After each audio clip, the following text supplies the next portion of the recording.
রাসূল সাল্লাল্লাহু আলাইহি ওয়াসাল্লাম বলছেন আমার পরে 30 জন মিথ্যুক নবী দাবি করবে, ভণ্ড নবী। তো নবী হবে কিন্তু তারা কি নবী? ভণ্ড, তাই না? তো আমল ঠিক আছে কিন্তু কি আমল? ভ্রান্ত। তো কোন নবী ভণ্ড?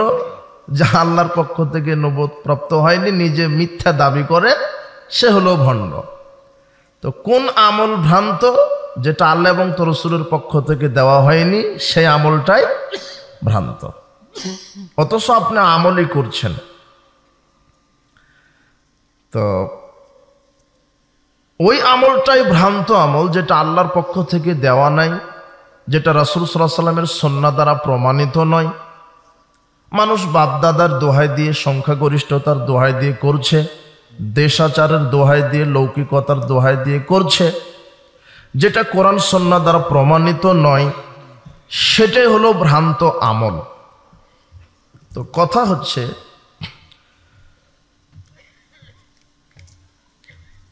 যারা আল্লাহকে বিশ্বাস করে না,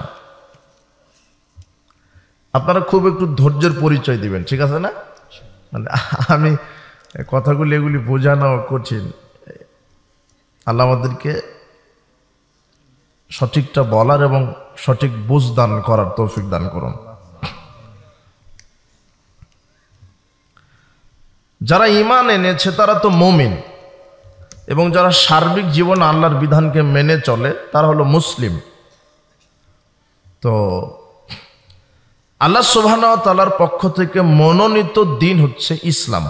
আল্লাহ বলছেন কোরআন মাজিদে, ইন্নাদ দীনা ইনদাল্লাহিল ইসলাম। আল্লাহর পক্ষ থেকে মনোনীত দিন হচ্ছে ইসলাম। এরপর আল্লাহ বলছেন, ওয়া মা ইয়াবতাগি গায়রাল ইসলামি দীনান ফালা ইউকবালা মিনহু ওয়া হুয়া ফিল আখিরাতি মিনাল খাসিরিন। যারা ইসলাম ব্যতীত অন্য কোনো মত, অন্য কোনো আদর্শ, অন্য কোনো দিন, অন্য কোনো জীবন বিধান মেনে চলবে, তার নিকট থেকে আল্লাহ কিছু কবুল করবে না, সে বিচারের মাঠে ক্ষতিগ্রস্তদের মধ্যে অন্তর্ভুক্ত হবে। তো একমাত্র আল্লাহর পক্ষ থেকে মনোনীত দিনের নাম কি? ইসলাম। আর ইসলামকে যারা সার্বিক জীবনে মেনে চলবে এরা হলো মুসলিম, আর এদের জন্যই জান্নাত। এছাড়া পৃথিবীতে যত দল, মতবাদ, ইজাম যা কিছু দেখছেন সব মানব রচিত, সব শয়তান প্রদত্ত। একমাত্র ইসলামটাই কার প্রদত্ত? আল্লাহর। ইসলাম ব্যতীত পৃথিবীতে যত ধর্ম, যত মতবাদ, যত ইজাম সব কিছুই মানব প্রদত্ত, মানুষের তৈরি করা। একমাত্র দিন, জীবন ব্যবস্থা যেটা আল্লাহ প্রদত্ত। আর ইসলামকে বাদ দিয়ে যারা অন্য মতামত, অন্য মতাদর্শ মেনে চলবে, ওয়া হুয়া ফিল আখিরাতি মিনাল খাসিরিন, সে ক্ষতিগ্রস্তদের মধ্যে অন্তর্ভুক্ত হবে। এই কথা আল্লাহ বলছেন। এ কথা রাসূল সাল্লাল্লাহু আলাইহি ওয়াসাল্লামও বলছেন। আবু হুরায়রা রাদিয়াল্লাহু আনহু বলছেন, রাসূল সাল্লাল্লাহু আলাইহি ওয়াসাল্লাম বলেছেন, ওয়াল্লাযী নাফসু মুহাম্মাদিন বিয়াদিহি, সেই সত্তার কসম যার হাতে আমার আত্মা রয়েছে, লা ইয়াসমাউ বি আহাদুম মিন হাযিল উম্মতি ইয়াহুদিয়্যুন ওয়ালা নাসরানিয়্যুন সুম্মা ইয়ামুতু ওয়া লাম ইউমিন বিল্লাযী উরসিলতু বিহি ইল্লা কানা মিন আসহাবিন নার। রাসূল সাল্লাল্লাহু আলাইহি ওয়াসাল্লাম বলছেন, আমি আল্লাহর কসম করে বলছি, আমার উম্মতের মধ্যে যত মানুষই আছে, সে ইহুদি হোক, সে খ্রিস্টান হোক, সে যেই হোক, আমি মুহাম্মদ সাল্লাল্লাহু আলাইহি ওয়াসাল্লাম আল্লাহর পক্ষ থেকে যেই জীবন ব্যবস্থা নিয়ে অবতীর্ণ হয়েছি, এর ওপরে যে ঈমান আনার পূর্বে মৃত্যুবরণ করবে তার থাকার জায়গা হবে জাহান্নাম। তার মানে জান্নাতে যেতে গেলে আর জাহান্নাম থেকে বাঁচতে গেলে দুইটা কিতাবের অনুসরণ করতে হবে। একটা হচ্ছে কোরআন আর একটা হচ্ছে হাদিস, যেটা আল্লাহ প্রদত্ত। আর যে দুটাই প্রচার প্রসারের দায়িত্ব পালন করেছেন মুহাম্মদ সাল্লাল্লাহু আলাইহি ওয়াসাল্লাম। এখন যারা ঈমান এনেছে, আল্লাহকে মানে, যারা সার্বিক জীবনে আল্লাহর বিধান মেনে চলে, এরা মুসলিম, এরা ঈমানদার, এরা জান্নাতে চলে যাবে। কিন্তু যারা ঈমান আনেনি, আল্লাহকে মানে না, আল্লাহর বিধান মানে না, রাসূল সাল্লাল্লাহু আলাইহি ওয়াসাল্লাম নিয়ে কটু মন্তব্য করে, রাসূল সাল্লাল্লাহু আলাইহি ওয়াসাল্লামকে অস্বীকার করে, রাসূল সাল্লাল্লাহু আলাইহি ওয়াসাল্লামকে নিয়ে ব্যঙ্গ করে। যেমন কয়েকদিন আগেই এদেশের কিছু মানুষ নাস্তিক, তারা মুহাম্মদ সাল্লাল্লাহু আলাইহি ওয়াসাল্লামের পরে কি মন্তব্য করলো? কটু মন্তব্য করলো, রাসূল সাল্লাল্লাহু আলাইহি ওয়াসাল্লামকে গালি দিল। এরা তো নাস্তিক, এরা জাহান্নামে যাবে। আর যে রাসূল সাল্লাল্লাহু আলাইহি ওয়াসাল্লামকে গালি দেয়, তার ব্যাপারে কটু মন্তব্য করে, এটা হলো তওবার অযোগ্য পাপ। কেননা যে ব্যক্তি ক্ষমা করবেন তিনিই তো বেঁচে নেই, তিনি মারা গেছেন। এই জন্য যারা রাসূল সাল্লাল্লাহু আলাইহি ওয়াসাল্লামকে গালি দেয়, তাদের সরাসরি শাস্তি হলো মৃত্যুদণ্ড। এটা দেশের শাসক এটা করবে। তো এই দেশের শাসক তো ঘর জামাই, ও নিজেই জানে না ও কি, কথা বুঝেননি মনে হয়। তো যারা ইসলাম নিয়ে কটু মন্তব্য করে, ইসলাম মানে না, রাসূল সাল্লাল্লাহু আলাইহি ওয়াসাল্লামকে গালি দেয়, তারা তো বেঈমান, কাফের, মুশরিক, এরা তো জাহান্নামে যাবে।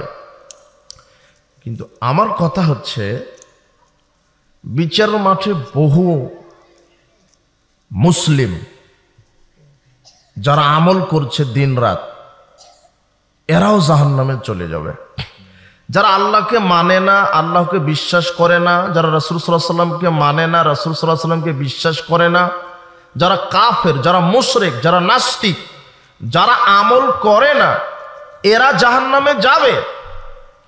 কিন্তু বিষয়টা হচ্ছে, আফসোসের বিষয়টা হচ্ছে, যারা আল্লাহকে বিশ্বাস করে, রাসূল সাল্লাল্লাহু আলাইহি ওয়াসাল্লামকেও বিশ্বাস করে, তারা আল্লাহকে সন্তুষ্ট করার জন্য ইবাদত করছে, আমলও করে, কিন্তু এই শ্রেণীর মানুষেরাও জাহান্নামে চলে যাবে।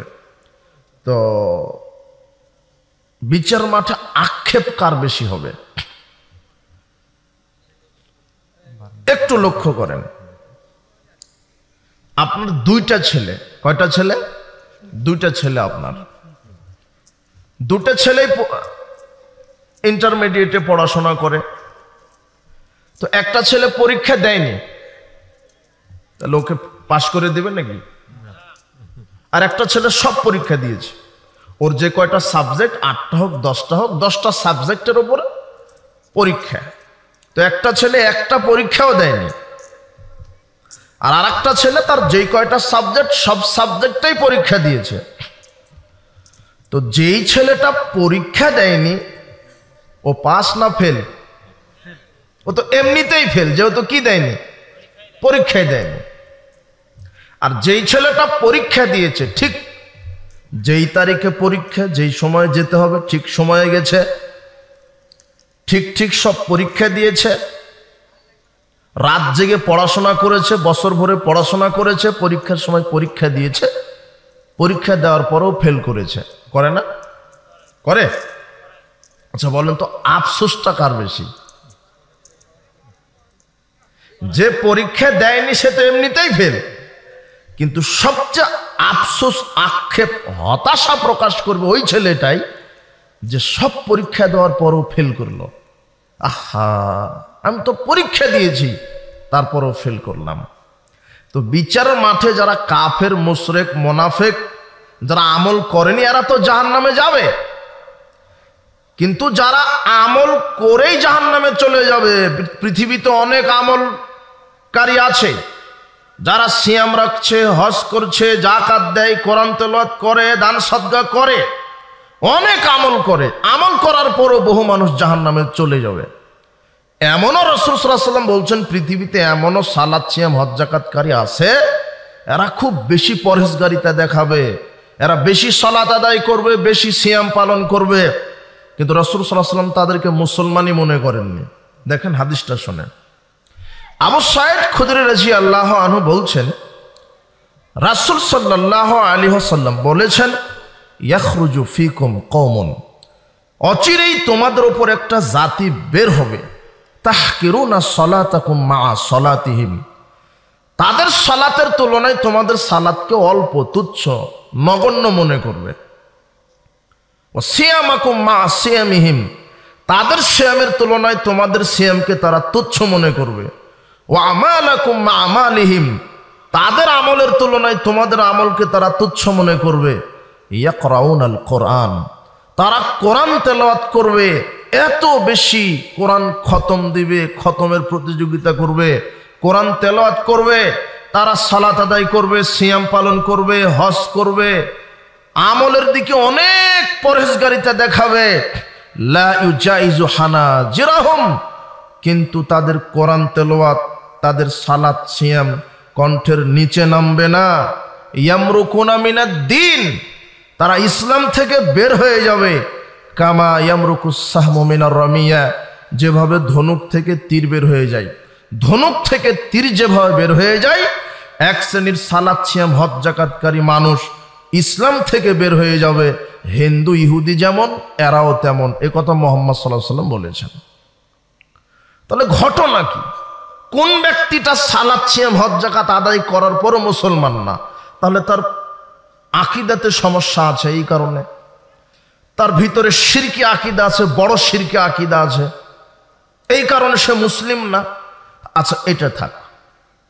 এরপর আর একটা হাদিস লক্ষ্য করেন। আব্দুল্লাহ ইবনে আমর রাদিয়াল্লাহু আনহু বলছেন, রাসূল সাল্লাল্লাহু আলাইহি ওয়াসাল্লাম বলেছেন, লা ইয়াতি আন্নাল উম্মতি মা তালা বানি ইসরাইল, আমার উম্মতের এই অবস্থা হবে যে অবস্থা বানি ইসরাইলের হয়েছিল। পূর্বের যে হাদিসটা ওটা হলো সহিহ বুখারী 5058 নম্বর হাদিস।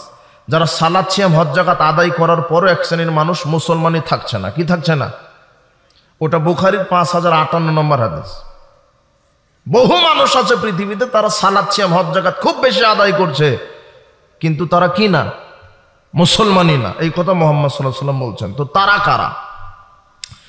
এরপরে তিরমিজি 2641 নম্বর হাদিসে রাসূল সাল্লাল্লাহু আলাইহি ওয়াসাল্লাম বলছেন যে লা ইয়াতি আন্নাল উম্মতি মা তালা বানি ইসরাইল, আমার উম্মতের ওই অবস্থা হবে যে অবস্থা বানি ইসরাইলের হয়েছিল। হাজওয়ান নাল বিন নাল, যেমন দুই পায়ের জুতাটা পরস্পর সমান। হাত্তা ইন কানা মিনহুম মান আতা উম্মাহু আলানিয়া, রাসূল সাল্লাল্লাহু আলাইহি ওয়াসাল্লাম বলছেন, ইহুদি খ্রিস্টান যদি তার মায়ের সাথে জেনা করার মতো পাপ করে, লাকানা ফি উম্মতি মা ইয়াসনাউ যালিক, তাহলে মুসলমানেরাও মায়ের সাথে জেনা করার মতো পাপ করবে। এরপরে তিনি বলছেন, ইন্না বানি ইসরাইলা তাফাররাকাত আলা সিনতাইন ওয়া সাবিনা মিল্লাতান, বানি ইসরাইল বিভক্ত হয়েছিল 72 কাতারে। ওয়া তাফতারিকু উম্মতি আলা 73 মিল্লাতান, আর মুসলমানেরা বিভক্ত হবে 73 কাতারে। কুল্লুহুম ফিন্নার, 72 কাতার মুসলিম জাহান্নামে যাবে। ইল্লা মিল্লাতান ওয়াহিদাতান, এক কাতার মুসলিম জান্নাতে যাবে। তো মুসলিমরা কত কাতারে বিভক্ত হবে? 73। তো যেই 72 কাতার জাহান্নামে যাচ্ছে, ওরা হিন্দু না মুসলমান? যারা ঈমান আনেনি, আমল করে না, এরা তো জাহান্নামে যাবে, ওদের ব্যাপারে আফসোস নেই, বা তারা আফসোস ওইভাবে করবে না। কিন্তু 72 কাতার মুসলমানই জাহান্নামে যাচ্ছে। এরা আল্লাহকে বিশ্বাস করে, নবীকেও বিশ্বাস করে, এরা সালাত সিয়াম হজ যাকাত আদায় করে, তাই তো মুসলমান, কিন্তু এরপরও এরা জাহান্নামে চলে যাবে। তো এদের অপরাধটা কি? কি কারণে? রাসূল সাল্লাল্লাহু আলাইহি ওয়াসাল্লামকে সাহাবীগণ জিজ্ঞাসা করলেন, মান হিয়া ইয়া রাসূলুল্লাহ, এক কাতার মুসলিম যারা জান্নাতে যাচ্ছে এরা কারা? তখন তিনি উত্তরে বললেন, মা আনা আলাইহি ওয়া আসহাবি, আমি এবং আমার সাহাবী যার উপরে আছি তার উপরে যারা থেকে জীবনকে বাস্তবায়ন করবে, অর্থাৎ যারা কোরআন এবং হাদিসের উপরে থেকে জীবনকে বাস্তবায়ন করবে, সমাজনীতি, অর্থনীতি, রাজনীতি, শিক্ষানীতি, আপনার সালাত সিয়াম হজ যাকাত তাসবিহ তাহলিল কোরআন তেলাওয়াত দান সদকা যা কিছু আছে, যারা বৈষয়িক জীবনেও কোরআন হাদিস মানে, ধর্মীয় জীবনেও ইসলামী জীবনেও কোরআন হাদিস মানে, সার্বিক জীবনে যারা কোরআন এবং হাদিসকে সনিষ্ঠভাবে অনুসরণ করবে, মুহাম্মদ সাল্লাল্লাহু আলাইহি ওয়াসাল্লাম বলছেন তারা এই বিচারের মাঠে সরাসরি জান্নাতে চলে যাবে। কিন্তু এক শ্রেণীর মানুষ সার্বিক জীবনে আল্লাহকে মানে না। পৃথিবীতে মুসলিমের চাইতে মুনাফিক কাফের মুশরিকি বেশি। আপনাকে আমি কি দিয়ে এটা বুঝাবো?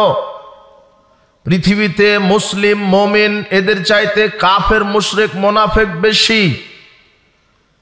অধিকাংশ মানুষই নাফরমান, এরা আল্লাহর বিধানকে মানতে চায় না, এরা জাহেলি বিধানকে কামনা করে। আল্লাহ সুবহানাহু ওয়া তাআলা বলছেন, ওয়া ইন্না কাসীরাম মিনান নাস বিলিকাই রাব্বিহিম লাকাফিরুন। আল্লাহ বলছেন অধিকাংশ মানুষ বিচারের মাঠে আমার সাথে সাক্ষাৎ করবে কাফের অবস্থায়। অধিকাংশ মানুষ আমার সাথে বিচারের মাঠে সাক্ষাৎ করবে কাফের অবস্থায়। আল্লাহ সুবহানাহু ওয়া তাআলা এরপরে বলছেন, ওয়া মা ইউমিনু আকসারুহুম বিল্লাহ ইল্লা ওয়া হুম মুশরিকুন। অধিকাংশ মানুষ আমাকে বিশ্বাস করার পরও শিরক করবে। অধিকাংশ মানুষ আমাকে বিশ্বাস করার পরও শিরক করে আমার সাথে। অধিকাংশ মানুষ মুমিন হওয়ার পরও আমার সাথে শিরক করে। তার মানে মুশরিকদের সংখ্যা পৃথিবীতে বেশি, কাফেরের সংখ্যা পৃথিবীতে বেশি, মুনাফিকের সংখ্যা পৃথিবীতে বেশি। আল্লাহ সুবহানাহু ওয়া তাআলা বলছেন, ওয়া মিনান নাস মান ইয়াকুলু আমান্না বিল্লাহি ওয়া বিল ইয়াউমিল আখির। মানুষের মধ্যে অধিকাংশ মানুষই বলে আমি আল্লাহকে বিশ্বাস করি, পরকালকে বিশ্বাস করি, ওয়া মা হুম বিমুমিনিন। কিন্তু আল্লাহ বলছেন আসলে তারা মুমিন নয়। ওরা মুখে বলে এক কিন্তু অন্তরে ওদের আরেক। এরা হলো মুনাফিক। মুনাফিক মানুষের সংখ্যা পৃথিবীতে বেশি, কাফেরের সংখ্যা পৃথিবীতে বেশি, মুশরিকদের সংখ্যা পৃথিবীতে বেশি, ভ্রান্ত আমল আকীদার লোকদের সংখ্যা পৃথিবীতে বেশি। তাই তো রাসূল সাল্লাল্লাহু আলাইহি ওয়াসাল্লাম বলছেন মুসলমানেরাই ৭৩ কাতার, তার ৭২ কাতার মুসলমান জাহান্নামে যাবে, ১ কাতার মুসলিম জান্নাতে যাবে। ১ কাতার কারা? যারা সার্বিক জীবনে কোরআন সুন্নাহ মেনে চলে, যাদের একমাত্র অভ্রান্ত নেতা মুহাম্মদ সাল্লাল্লাহু আলাইহি সাল্লাম। তারা কোনো দলের নীতিতে নয়, কোনো ব্যক্তির নীতিতে নয়, কোনো ব্যক্তি কোনো দলের নীতিতে যারা চলে না, যারা সার্বিক জীবনে চলে একজন মানুষের নীতিতে, যার নাম মুহাম্মদ সাল্লাল্লাহু আলাইহি সাল্লাম, এরাই হচ্ছে বিচার মাঠে সরাসরি জান্নাতে চলে যাবে। আপনাকে দেখাই মানুষ পৃথিবীতে ভ্রান্ত আমল করছে, যে আমলের না আছে দলিল, না আছে রাসূল সাল্লাল্লাহু আলাইহি ওয়াসাল্লাম থেকে কোনো প্রমাণ। যে আমলটা আপনি করছেন ওই আমলে যদি দলিল প্রমাণ না থাকে তাহলে সে আমলটাই হবে ভ্রান্ত আমল, বিদাতি আমল। আল্লাহ সুবহানাহু ওয়া তাআলা কোরআন মাজিদে বলছেন, ওয়া মা কানা লিমুমিনিন ওয়ালা মুমিনাতিন ইযা কাযাল্লাহু ওয়া রাসূলুহু আমরান আইয়াকুনা লাহুমুল খিয়ারাতু মিন আমরিহিম। আল্লাহ সুবহানাহু ওয়া তাআলা বলছেন মুমিনদের এটা অধিকার নাই যে আল্লাহ এবং তার রাসূল যেই বিধান দিবে, যেই ফয়সালা দিবে তার উল্টা কোনো কাজ করবে। এই ইখতিয়ার মুমিন নারী পুরুষকে দেওয়া হয়নি। ওয়া মা ইয়াসিল্লাহু ওয়া রাসূলুহু, যা আল্লাহ এবং তার রাসূলের নীতির বিধানের উল্টা করবে, ফাকাদ দাল্লা দালালাম মুবিনা, সে স্পষ্ট পথভ্রষ্ট হবে, পথভ্রষ্ট হয়ে গেছে। যা আল্লাহ এবং তার রাসূলের বিধান এবং নীতির উল্টা চলবে সে পথভ্রষ্ট হবে। আল্লাহ সুবহানাহু ওয়া তাআলা বলছেন, ওয়া মান ইউশাকিকির রাসূল মিন বাদি মা তাবায়্যানা লাহুল হুদা ওয়া ইয়াত্তাবি' গায়রা সাবিলিল মুমিনিন নুওয়াল্লিহি মা তাওয়াল্লা ওয়া নুসলিহি জাহান্নাম ওয়া সাআত মাসীরা। আল্লাহ সুবহানাহু ওয়া তাআলা বলছেন প্রকাশ্য হেদায়েত আসার পরে যারা রাসূলের বিরোধিতা করে এবং ওয়া ইয়াত্তাবি' গায়রা সাবিলিল মুমিনিন, সাহাবীদের নীতির পথের উল্টা চলে, নুওয়াল্লিহি, আমি তাদেরকে সেদিকেই ফিরাবো, মা তাওয়াল্লা, তারা যেদিকে ফিরতে চাই, ওয়া নুসলিহি জাহান্নাম, অবশেষে আমি আল্লাহ যারা রাসূল সাল্লাল্লাহু আলাইহি ওয়াসাল্লামের নীতি শরীয়ত এবং সাহাবীদের পথ অনুযায়ী আমল করবে না, আমি তাদেরকে জাহান্নামে আছাড় দিব। ওয়াসাআত মাসীরা, আর সেটা হবে অতীব নিকৃষ্ট জায়গা। উল্লেখিত সূরা নিসার 115 আয়াত আল্লাহ বলছেন যারা রাসূল সাল্লাল্লাহু আলাইহি ওয়াসাল্লামের নীতির সুন্নাহর তরিকার বিরুদ্ধে আমল করবে, সাহাবীদের পথের বিরুদ্ধে চলবে, তাদেরকে আল্লাহ আমল করার পরও জাহান্নামে আছাড় দিবেন। তো আজকে পৃথিবীতে মানুষ ভ্রান্ত আমল করছে, যে আমলের সাথে রাসূল সাল্লাল্লাহু আলাইহি ওয়াসাল্লামের কোনো মিল নেই, যে আমলের সাথে সাহাবীদের কোনো মিল নেই, এই আমলটা যদি আপনার হয়ে যায় তাহলে সেই আমল হবে ভ্রান্ত আমল, বিদাতি আমল। আয়েশা রাদিয়াল্লাহু তাআলা আনহা বলছেন, রাসূল সাল্লাল্লাহু আলাইহি ওয়াসাল্লাম বলেছেন, মান আহদাসা ফি আমরিনা হাদা মা লাইসা মিন ফাহুয়া রাদ। রাসূল সাল্লাল্লাহু আলাইহি ওয়াসাল্লাম বলছেন, কেউ যদি আমার শরীয়তের ভিতরে নতুন কিছু ঢুকেই, নতুন কিছু উদ্বোধন করাই, নতুন কিছু সৃষ্টি করে যেটা আমার শরীয়তে নেই, তাহলে সেটা বাতিল। এখানে আপনাকে বলতে চাচ্ছি যে ভ্রান্ত আমল কোনটা, যেটা কোরআন সুন্নাহ দ্বারা প্রমাণিত নয়, ওটা হলো ভ্রান্ত বেদাতি আমল। বেদাত কি জিনিস? বেদাত হচ্ছে নতুন আবিষ্কার হওয়া। বেদাত আরবি শব্দ, এর বাংলাটা হচ্ছে নতুন সৃষ্টি। বেদাতের বাংলা কি? নতুন সৃষ্টি, যেটা পূর্বে ছিল না। আর বেদাত দুই ধরনের, একটা বৈষয়িক বেদাত আর একটা শরঈ বেদাত। বৈষয়িক বেদাত আপনি নিত্য নতুন কিছু আবিষ্কার করতে পারেন, এতে শরীয়ত নিষেধ করেনি, এতে শরীয়ত নিষেধ করেনি, আপনি করতে পারেন। আপনি নিত্য নতুন কিছু সৃষ্টি করতে পারেন দুনিয়াবি ব্যাপারে। যেমন আমি যে মাইকে কথা বলছি মাউথ পিসে, এটা একটা বেদাত। ও যে ক্যামেরাগুলি আছে ওগুলো একটা বেদাত। মোবাইল আছে, কম্পিউটার আছে, গুলি জ্বলছে, এই যে উড়োপ্লেন, আপনার উড়োজাহাজ যেগুলি, এগুলি সব, মোটর সাইকেল, প্রাইভেট কার, এগুলিও বেদাত। এগুলি কি? এগুলি কি? এগুলি বৈষয়িক বেদাত, নতুন সৃষ্টি, এগুলি নিষেধ নাই। কিন্তু শরঈ বেদাত হচ্ছে এটা হারাম, নিষেধ। কেন? শরীয়ত পরিপূর্ণ। শরীয়ত কি? পরিপূর্ণ। আল্লাহ বলছেন, আল ইয়াউমা আকমালতু লাকুম দীনাকুম, আমি দিনকে পরিপূর্ণ করে দিয়েছি। রাসূল সাল্লাল্লাহু আলাইহি ওয়াসাল্লাম আল্লাহ সুবহানাহু ওয়া তাআলার পক্ষ থেকে যে দিন নিয়ে এসেছেন এটা পরিপূর্ণ। এতে একটু আপনি কিছু ঢোকাতেও পারবেন না, বাহিরও করতে পারবেন না, একটু কমও করতে পারবেন না, বেশিও করতে পারবেন না।